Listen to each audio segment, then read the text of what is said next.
नमस्कार, मैं हूं राघवेंद्र दुबे। इससे पहले कि आज के मुद्दे की बात करें, आप हमारे YouTube चैनल को सब्सक्राइब करें, लाइक करें, शेयर भी करें। आज बात करेंगे कि देश की बेटियां जंतर मंतर पर आज लगातार 11वें दिन धरने पर हैं और उनकी मांग है कि कुश्ती संघ के अध्यक्ष और बीजेपी के बाहुबली सांसद ब्रजभूषण शरण सिंह को उनके पद से हटाया जाए, उनको गिरफ्तार किया जाए।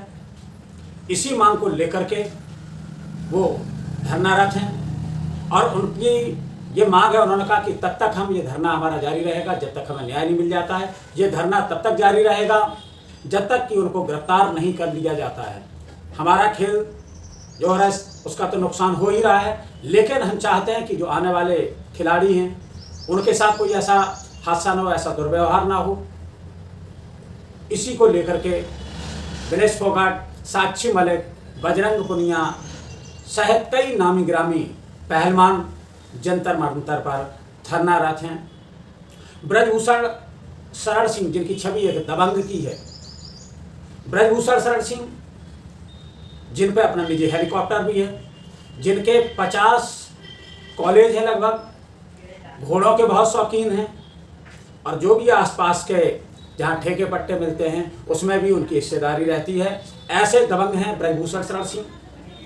अगर उनकी बात की जाए, वो कुश्ती संघ के अध्यक्ष हैं। उनका बेटा कर्णभूषण सिंह वो उपाध्यक्ष है कुश्ती संघ का। आदित्य प्रताप सिंह जो बेटे का साला है वह संयुक्त सचिव है कुश्ती संघ में, और विशाल सिंह दामांग जो बिहार कुश्ती संघ के अध्यक्ष हैं। देश की महिला रेसलर जनवरी में भी धरने पर बैठी थी। जनवरी में जब वो धरने पर बैठी थी तो खेल मंत्री अनुराग ठाकुर उनसे मिलने पहुंचे। उन्होंने एक कमेटी बनाई। कमेटी बनने के बाद उन्होंने कहा आपको इंसाफ मिलेगा। वो धरना समाप्त कर दिया गया।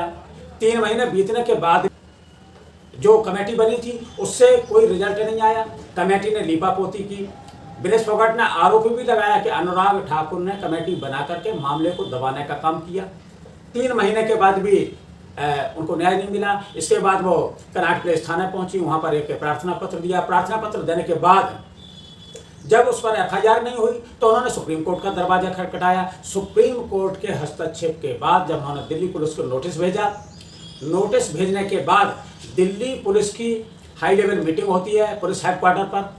फिर उसमें विचार किया जाता है, मंथन होता है कि उन पर कौन सी धाराएं लगाई हैं और कौन सी धाराएं नहीं लगाई हैं।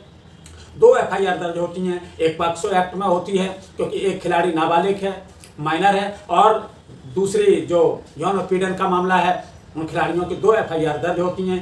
FIR दर्ज होने के बाद खिलाड़ियों की मांग है कि उनको गिरफ्तार किया जाए, लेकिन सत्ता का संरक्षण देखिए कि ब्रजभूषण शरण सिंह लगातार कई चैनलों को इंटरव्यू दे रहे हैं, सरेआम घूम रहे हैं, उनका स्वागत हो रहा है।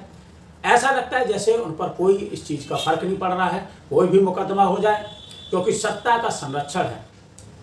अभी जब 4 दिन पहले प्रधानमंत्री जी की मन की बात हुई, उसका 100वां एपिसोड था, उसका बड़ा सेलिब्रेशन हुआ, पूरे देश में मनाया गया जैसे बहुत बड़ा कोई अचीवमेंट हासिल किया गया हो।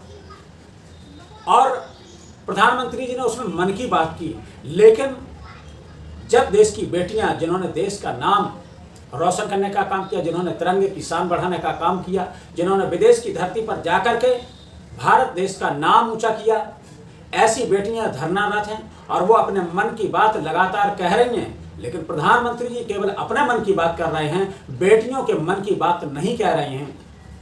ब्रजभूषण शरण सिंह जो कह रहे हैं कि अगर मोदी जी कहें तो वो इस्तीफा दे देंगे, या फिर अमित शाह या JP नड्डा जी कहें तो वो इस्तीफा दे देंगे।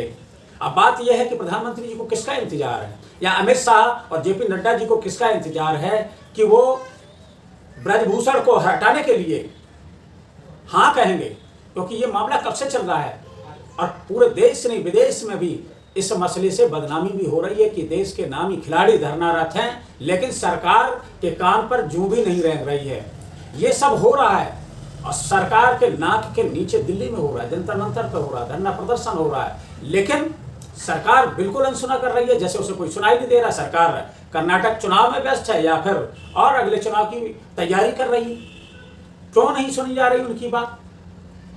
ये देश के लिए दुर्भाग्य की बात है कि एक बाहुबली सांसद जो सत्ता द्वारा संरक्षित है, सत्ता का सांसद है, उसके खिलाफ पॉक्सो एक्ट में एफआईआर दर्ज हो जाती है और एफआईआर दर्ज होने के बाद देश की वो भी नामी खिलाड़ी, इसके बाद भी पुलिस उनको न तो बुला रही है पूछताछ के लिए, न पुलिस ने उन्हें गिरफ्तार किया। अगर यहीं पर कोई आम आदमी होता या कोई विपक्ष का नेता होता तो क्या उसके साथ भी यही होता?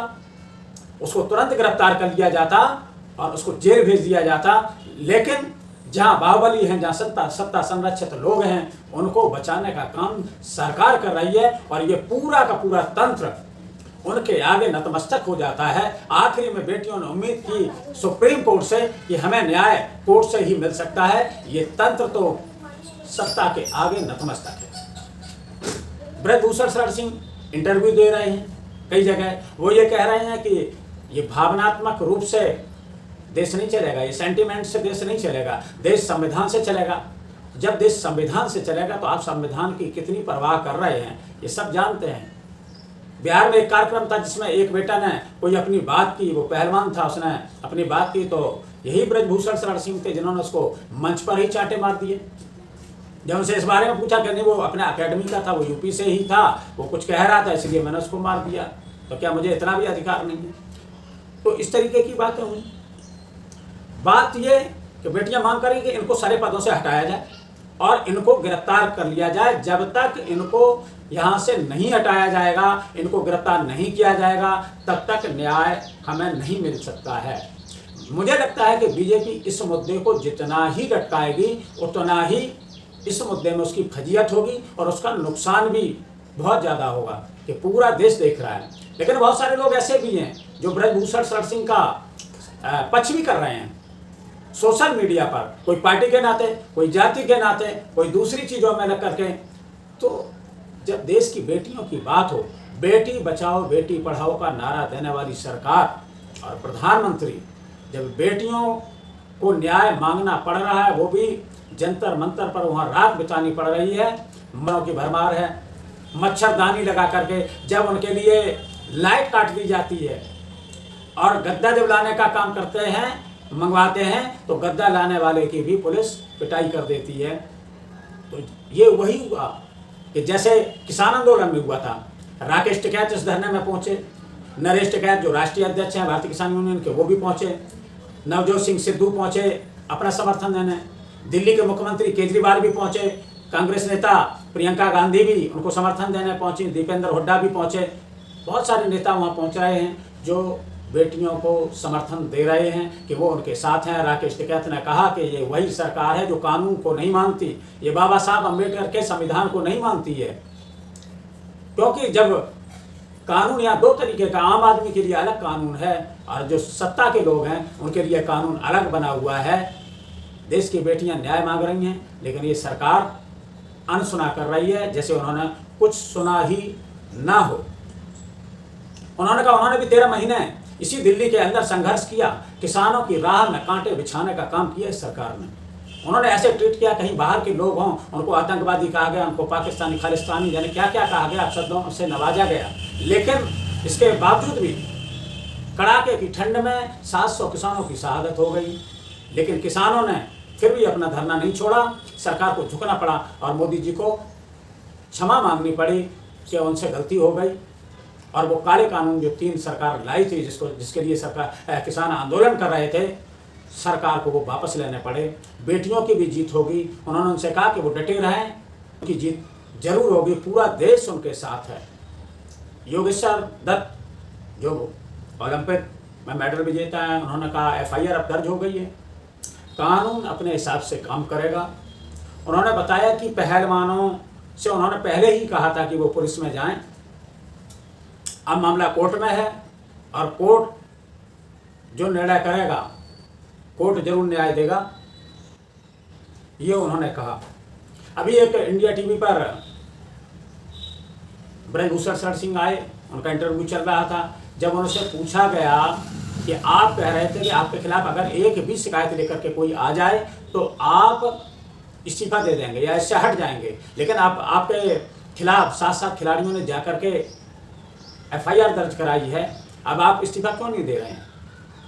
उन्होंने बहुत सारे इंटरव्यू में ये भी कहा कि मैं इस्तीफा क्यों दूँ, विनेश फोगाट ने हमें नहीं बनाया कुश्ती संघ का ना अध्यक्ष बनाया, ना मुझे सांसद बनाया, क्षेत्र की जनता ने उन्हें सांसद बनाया है, कुश्ती संघ का अध्यक्ष उन्हें किसी की कृपा से नहीं मिला है, वो उसको जीत करके तब फिर बने हैं। खेल मंत्री अनुराग ठाकुर भी इस मामले में अभी मौन है। महिला आयोग की अध्यक्ष, जिनको इस मामले में पहुंचना चाहिए था, क्योंकि महिलाओं का मामला है और महिलाओं के मामले में महिला आयोग की विशेष भूमिका होती है, लेकिन महिला आयोग की टीम भी अभी नहीं पहुंची है। PT उषा जो राज्यसभा सांसद हैं इस समय, PT उषा ने जब वो खिलाड़ी थी, उनकी कुछ समस्या आई तो उन्होंने रो करके सारी समस्या अपनी बताई। आज ये खिलाड़ी जंतर मंतर पर, इनकी आंखों में आंसू हैं, तो वो ये कह रही हैं कि ये धरना देने से खेल और देश की बदनामी हो रही है। धरना देने से देश की बदनामी नहीं हो रही है, ना खेल की बदनामी हो रही है, बदनामी हो रही है ऐसे तत्वों से जिन्होंने बेटियों के साथ गलत काम करने का काम किया है। ऐसे लोगों से बदनामी हो रही है और ऐसे तंत्र से बदनामी हो रही है कि बेटियां न्याय मांग रही हैं और वो तंत्र आंख बंद कर करके नतमस्तक है। बेटियों के आंखों में आंसू हैं और सरकार और सत्ता आंख बंद किए हुए है। बदनामी इससे हो रही है, ना कि बदनामी न्याय मांगने से हो रही है। विनेश फोगाट, बजरंग पुनिया, साक्षी मलिक, सुबह का जब टाइम होता है तो वो वार्म अप अपना करते हैं, इसके बाद जैसे दिन ऊपर चढ़ता है तो वो अपनी मांगों को लेकर के मुखर होती हैं, लेकिन उनकी चीख किसी को सुनाई नहीं दे रही है। मुझे लगता है कि प्रधानमंत्री जी जो मन की बात करते हैं, बेटियों के मन की भी बात सुनेंगे। ब्रजभूषण शरण सिंह ने कहा कि अगर प्रधानमंत्री जी कहें, अमित शाह कहें, नड्डा जी कहें तो वो इस्तीफा दे देंगे, तो अब उनको किस बात का इंतजार है? वो कहें और उनको आदेश दें कि यहाँ से हट जाए। कि या ब्रजभूषण शरण सिंह इतने ताकतवर हो गए कि उसके आगे सरकार भी असहाय अपने को महसूस कर रही है, देश के प्रधानमंत्री जी अपने को असहाय महसूस कर रहे हैं कि वो उनको हटा ना सकें, देश की बदनामी हो रही है। ऐसे में जरूरी है कि इन लोगों को आगे आकर के ब्रजभूषण शरण सिंह को पद से हटाना चाहिए और जो बेटियों की बात है कोर्ट निर्णय करेगा, उस पर क्या आगे निर्णय होता है। आज की बात यहीं पर समाप्त करते हैं, फिर मिलेंगे किसी नए मुद्दे के साथ। तब तक के लिए जय हिंद, जय भारत।